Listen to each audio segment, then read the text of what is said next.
is up, Team Greely? It is Angela Glass here in the Rugged Professional Studio, and I have our brand new Garrison Commander, Lieutenant Colonel Alissa Clark, joining us for her very first coffee and conversation. Colonel Clark, you've been on the ground for like 6 weeks. What are you loving about Team Greely so far? Everything. I know the standard answer that people have been giving me, well, I'll come back to you in December. But essentially the thing that I love the most, and the very first thing that I picked on when I got here and started talking to people um, are the people. I mean, like essentially the people are Team Greely, and the passion and love for what they do to support the warfighters and the mission. Like that is what I love the most about being here and being a part of this team. It's very special and unique. I would argue I've been to a lot of installations, and like you just don't get that feeling anymore, right? Like that feeling, that sense of community, and that's what you get. Like from the moment I like drove onto this windswept place and was cursing through my teeth on my plans not being able to take it out, but walking into my lodging room, it was just comfortable. And so ever since that first step into the facilities, like it's been comfortable, and that's what I love the most. Like truthfully, it really does feel like I'm coming home. That's so awesome. I'm so glad that was your answer. If you could look into a crystal ball, what does your vision for Team Greely look like in your mind? If I could look into a crystal ball, um, unfortunately, I don't think it's going to be super awesome and what I really, really want to see as far as my vision, just because of the reality of where we are. For the next couple of years, as we look at, our restructuring and reevaluation of what we can do within our mission set with our people, I would love to say that it's like rainbows and unicorns and all the fun things, but the reality is it's going to be challenging. It's going to be challenging, but I don't think that it's an obstacle or a challenge that our team can't overcome. And so when I look into the future, I look at our teammates and our workforce continuing to excel in every single thing that they do and working hard, even when all of the things are coming at them, Yeah. when we have, fights with trying to get like the monies that we require, more people on the ground. What I see for Team Greely is a continued forward movement towards excellence because, again, like I said, this is a team that cares. It cares so much about what they do and how they are the foundational part of ensuring and enabling the mission readiness and success of our warfighters. So we're going to have some challenges. There are going to be some clouds, but I Mhm. do see eventually a rainbow at the end of the tunnel. So, can you tell me a little bit about your leadership philosophy and how Team Greely can best support the mission in your mind? Um, so I've thought about this a lot. I've actually thought about it. Quite a bit? As a leader, honestly, like you are continuously reevaluating your leadership style, especially when, depending on the organization, kind of takes a different type of leadership style to address the mission, Mhm. ensure that again you're always moving forward with wherever you go. And with the garrison and this unique environment, I think that what we do is service. Like we are our service in whether it be quality of life or ensuring that our infrastructure is what it is. Service is what we provide. And so when I think about my leadership style and the way that I want to move forward um, with this garrison and this mission is I think of servant leadership, of providing um, a culture in which that our team can continue to execute the mission, but it's a culture of empowerment, a culture setting an amazing tone, right? It's about setting the right tone, but ensuring that we trust our leaders, we trust our workforce, and we empower them to excel. And again, like when we move forward these next couple of years, it's going to take a lot of trust and empowering our teammates and our workforce to go out there and think outside the box and take the initiative. And so we are all servant leaders. That is what we do, but especially in this garrison, I think that is the type of leadership style. I think for me as a leader, I think communication is always key. Mhm. Communication, ensuring that we're all on the same level playing field, have the same base understanding. Because, most conflicts or like issues with people, it deals with not being able to communicate Yes. and not understanding each other. And while we may not all quote unquote speak the same language, if you will, communication is the foundation. So I believe servant that fits perfectly into servant leadership. Trust as well. Yep. We've got to trust each other going into servant leadership, trusting what your higher is telling you, and being able to articulate that, communicating it across the force and down is important. But also, I'm a big fan of accountability as far as like kind of how I lead. Okay. I think accountability is extremely important, but I also think that accountability and care can go hand in hand. And so we can hold ourselves up to a high standard, which I try to do on a daily basis. Mhm. I try to hold myself up to a high standard and lead by example. But there are times in which we'll falter. And so, again, going back to trust, like hoping that our workforce understands that we're not always going to be perfect. Mhm. We're not always going to get it right, but we trust that we're moving towards the right thing. And so, accountability is perfect, but it's also okay to stumble and fall from time to time. As long as Yeah. we move forward, we own it, and we make it better the next. When you know that you're cared for, you don't mind being accountable. You know? Well, and I would hope that people do feel that care, right? Because sometimes uh, leaders, especially like younger, newer leaders, they don't want to fail. They don't want to look bad in front of the boss. My whole thing throughout my entire career has been uh, it's okay to fail. Like, I don't want you to impress me. Like, Mhm. everybody fails. You just have to acknowledge and not be afraid to fail, Mhm.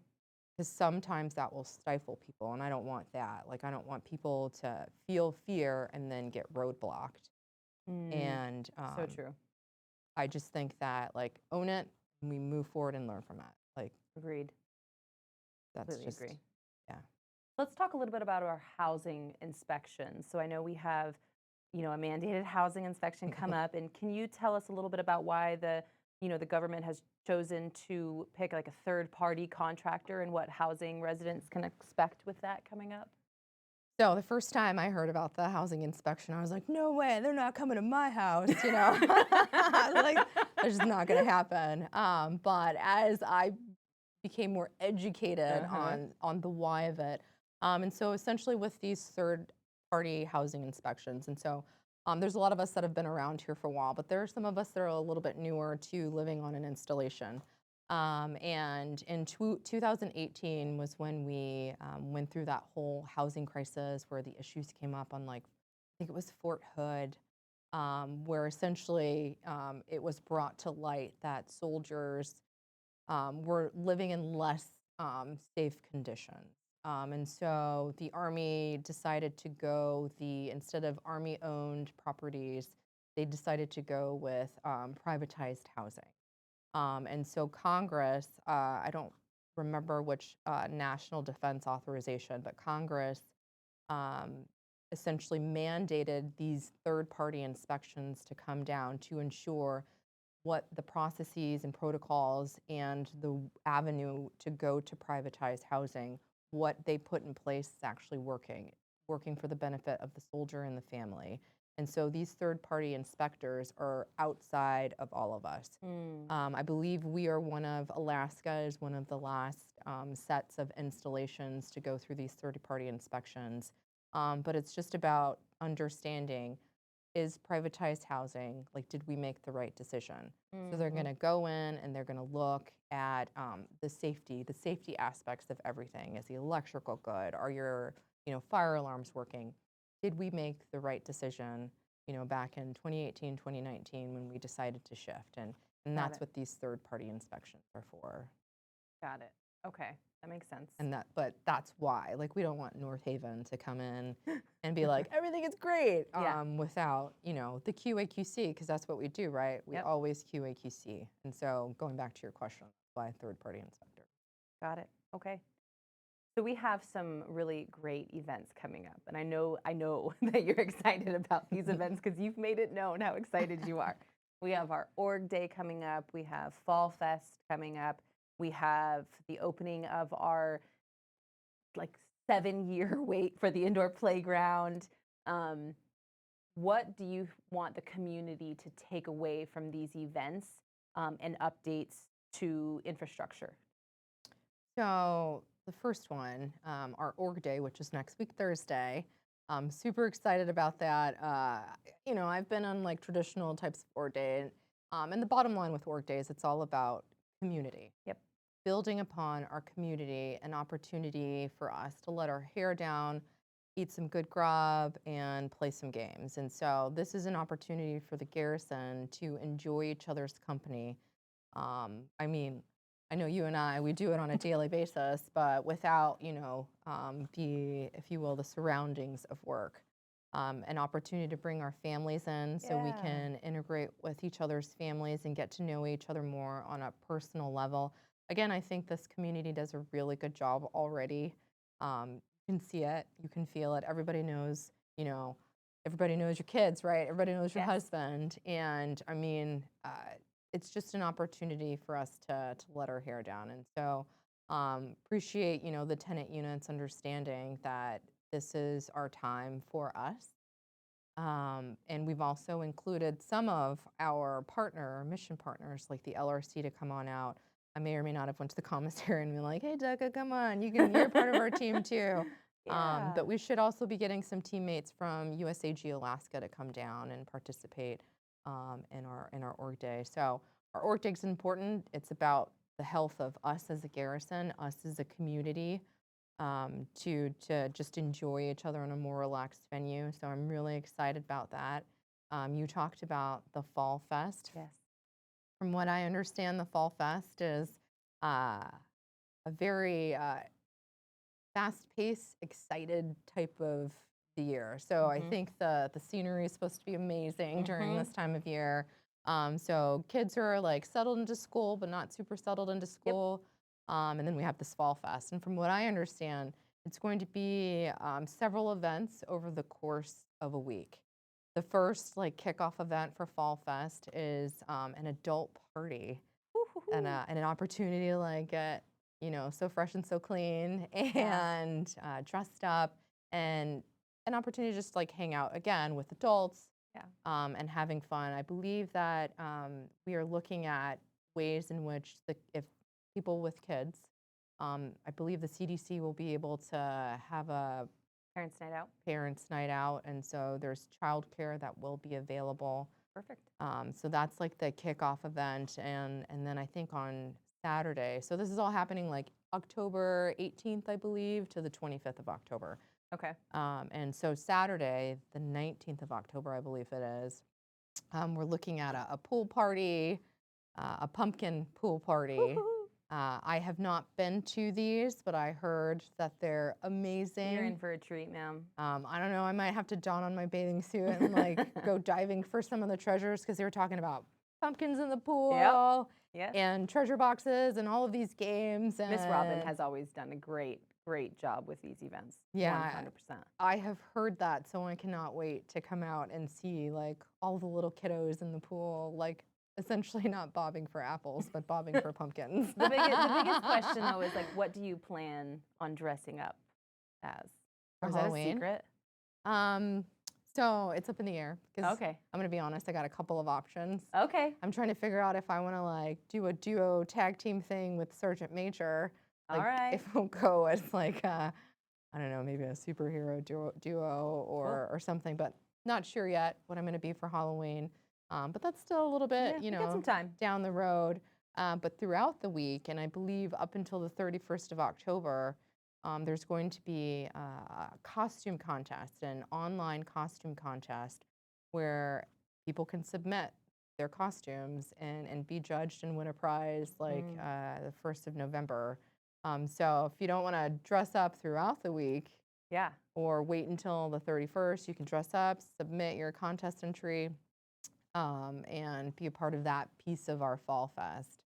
And then I think the real big bang about our Fall Fest comes on October 25th, Okay. which is that Saturday, where it's going to be a whole thing. We're going to have booth setups. We're going to have opportunity for little kiddos to go around and get candies and all the other little fun things from many, many organizations will come out. And those who are familiar with like Trunk or Treat, it's kind of like Trunk or Treat, but this is more like table or Table or treat. treat.